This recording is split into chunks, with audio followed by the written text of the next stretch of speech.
Simón Bolívar, quien vivió solo 47 años, dirigió las guerras independentistas de Venezuela, Colombia, Perú, Ecuador y creó a Bolivia.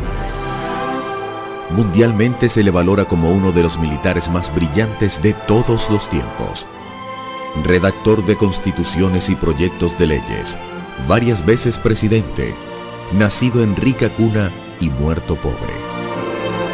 Declinó la posibilidad de declararse emperador y el título que siempre prefirió fue el de Libertador. La biografía de Simón Bolívar.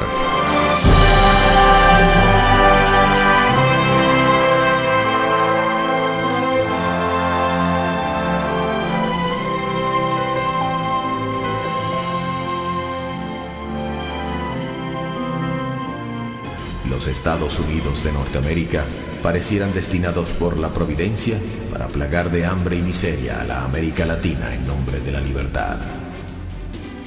Más allá de sus méritos militares y políticos, en Bolívar sobresale la visión futurista que apostaba por la unidad regional y continental para crear en Latinoamérica un polo de desarrollo integral.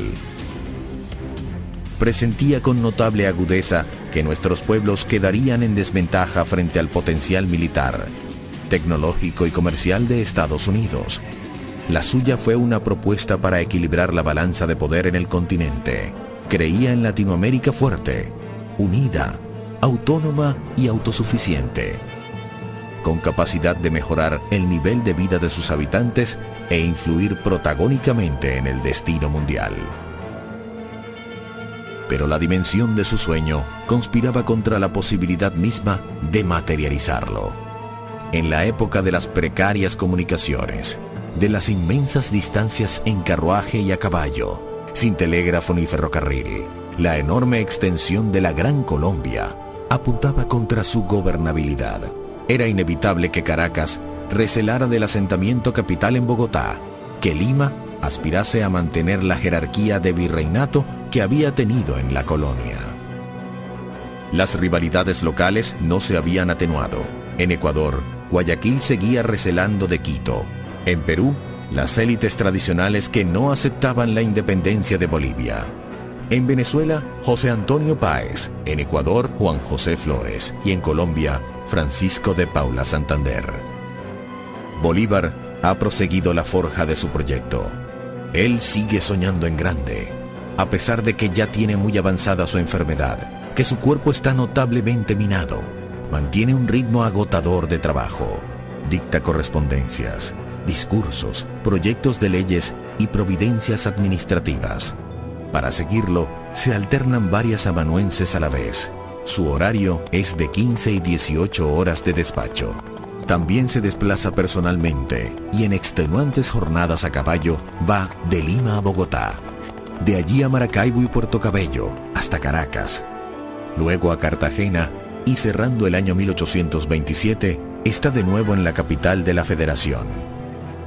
En Bogotá, capital de la entidad que comprendía todavía a Bolivia, Perú, Ecuador, Venezuela y por supuesto Colombia, se desempeña como un magistrado civil, acatando respetuoso la autoridad del Congreso, incluso cuando ese Congreso toma decisiones contrarias a sus proposiciones. Bolívar legisla, organiza, planifica, administra y decide, pero los más importantes personajes de la Gran Colombia apuestan a dividirla en varios pedazos para repartirse a cada cual un coto de influencia. Las diferencias con Santander, el vicepresidente colombiano, provocan la ruptura. Con la salud minada, pues ya sufría frecuentes ataques de fiebre y delirio propios de su mortal enfermedad, Bolívar se mostraba dispuesto a dejar el poder, ofrecía su renuncia, pero el Congreso Gran Colombiano, por las mismas rencillas entre los jefes locales, la rechazaba. El eje de la discordia era la animadversión entre Páez, el dirigente de Venezuela, y Santander, el dirigente de Colombia. Las rencillas han abortado el Congreso de Ocaña y ya se perfila la próxima división de la Gran Colombia. Bolívar ahora se ve obligado, el 20 de septiembre de 1828, a asumir poderes dictatoriales en Bogotá. desesperadamente buscaba a toda costa salvar la gobernabilidad de la gigantesca federación que constituía su mayor sueño. Entonces, la reacción antibolivariana estalla.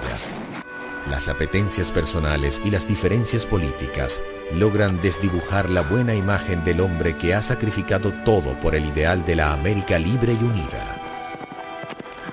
En Colombia, la oposición en su contra es tan exaltada que intentan asesinarlo el 25 de septiembre de 1828. Esa noche, la valentía de su compañera, Manuelita Sáenz, le salva la vida milagrosamente.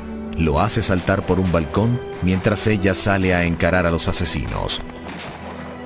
La mujer que ha dejado todo por el amor será conocida en adelante como la libertadora del libertador.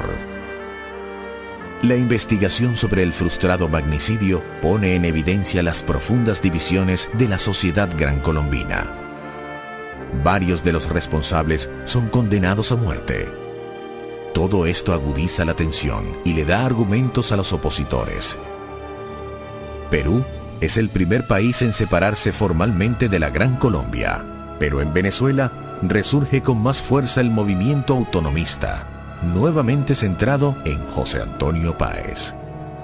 Así llegamos al fatídico año de 1830, en el cual Bolívar conoció varias muertes. Primero, vio perecer su proyecto de unidad continental. Después, constató cómo muchos de sus más antiguos colaboradores se manifestaban en su contra. Perdió a Antonio José de Sucre, asesinado por los enemigos precisamente para impedir que sucediera al Libertador. Perdió el poder. Su presencia fue prohibida en Venezuela y, por último, perdió la vida.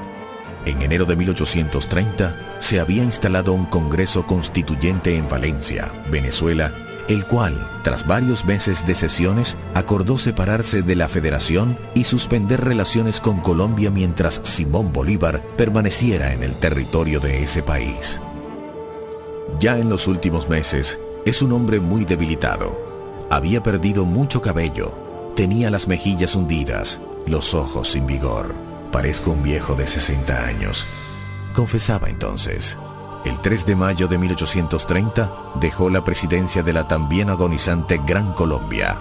Se despide de Manuelita Sáenz con una ferviente carta. 5 días después, inició viaje por el río Magdalena y en Cartagena, para mayor aflicción, se enteró de la muerte de Sucre.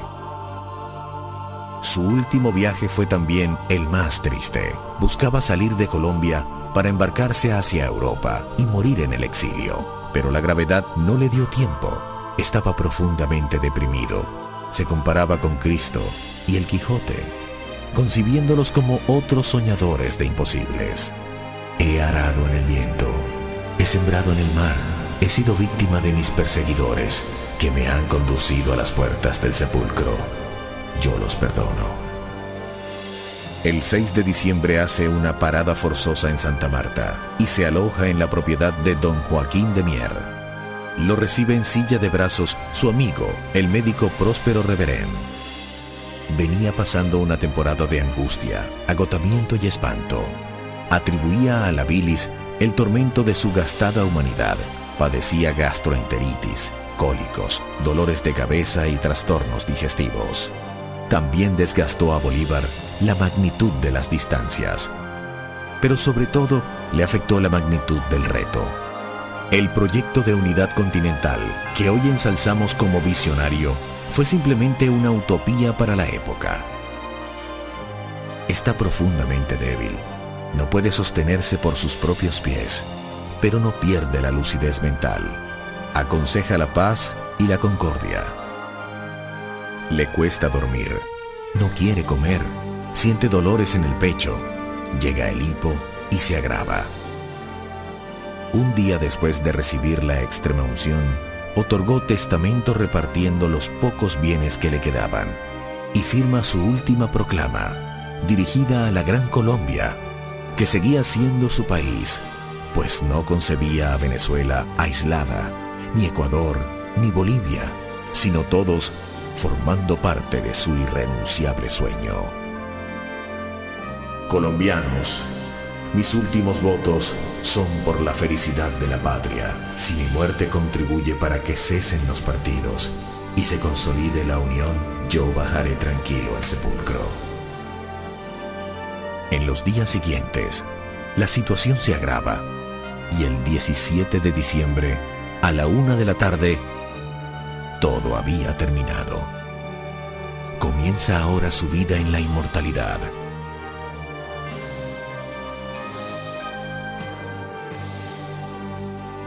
Al morir Bolívar, ya había perdido casi toda su fortuna familiar e incluso vestía una camisa prestada por el dueño de la Quinta San Pedro Alejandrino, el propietario español don Joaquín de Mier. Por casualidad, el peor adversario de la Corona de Madrid murió acogido en la caridad de un ciudadano español. Tampoco tenía pasaporte porque le habían despojado de su nacionalidad de origen y buscaba afanosamente cruzar el Atlántico para exiliarse lejos de América, el continente que lideró por varios años. Todo tan contradictorio y dramático como la vida entera de Simón Bolívar, el Libertador.